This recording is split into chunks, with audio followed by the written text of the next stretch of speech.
All right, everybody, welcome back to the workshop.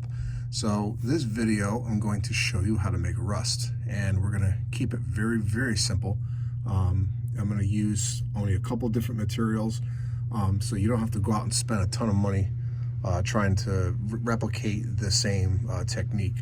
So just to keep it simple, you can go to your local craft store or Walmart, wherever they have craft paint. You want to get burnt umber. We're only going to use two colors today. And raw sienna. All right. You're going to need a stiff bristle brush. And then you're going to need some cardstock. Now, I get brown cardstock. You buy one pack of it, it'll last you a lifetime. So let's get started. So again, I want to keep this as simple as possible so you can get a nice result rather quickly. You don't need a lot of paint, especially if you're just doing one piece. And we're going to start off, let's start off with the burnt umber. So you're going to take your piece of cardstock.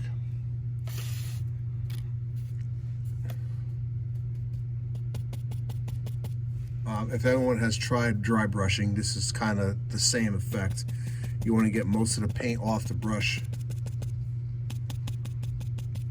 so it's almost like dry brushing.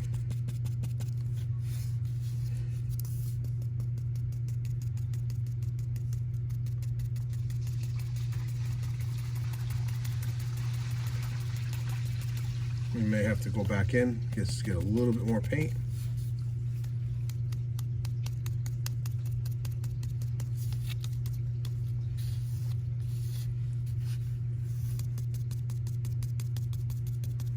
You can actually cheat and get some automotive primer and just spray this, and then go over it with the burnt umber.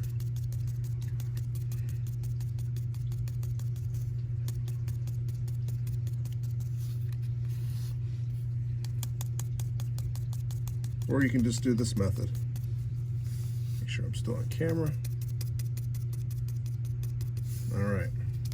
Now the great thing about working with craft paint, pretty much dry already.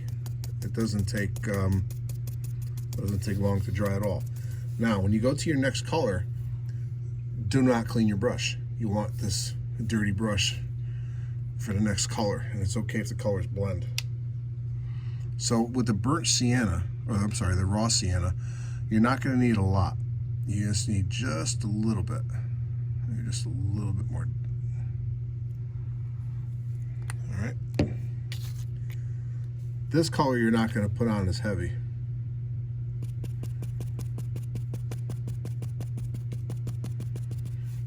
So the burnt umber is going to represent old rust, and the raw sienna is going to represent some new rust. So again, you're going to lightly go over it using the same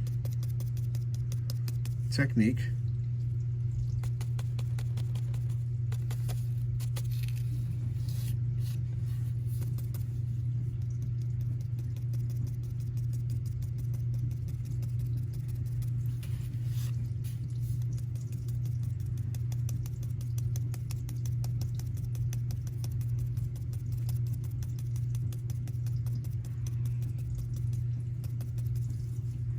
Just a touch more.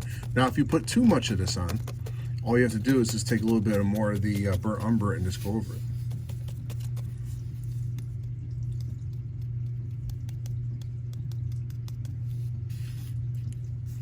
Now, the great thing about this technique is that you can't screw it up, because I'm sure somewhere out in the world there's a piece of steel that looks just like this, and that's the great thing about it. Now, you can also go and hit the ends, because a lot of times a piece of steel has some new rust along the edge. Think of a tie plate. You'll be able to see some new rust forming on the tie plate along the edges and stuff. All right. So I just hit 5 minutes on my video, and there you go. There's your rusty piece of metal. All right, you can use paper. I like to use cardstock because it is a little bit thicker than paper. And this piece is dry already. Now you can, there it goes.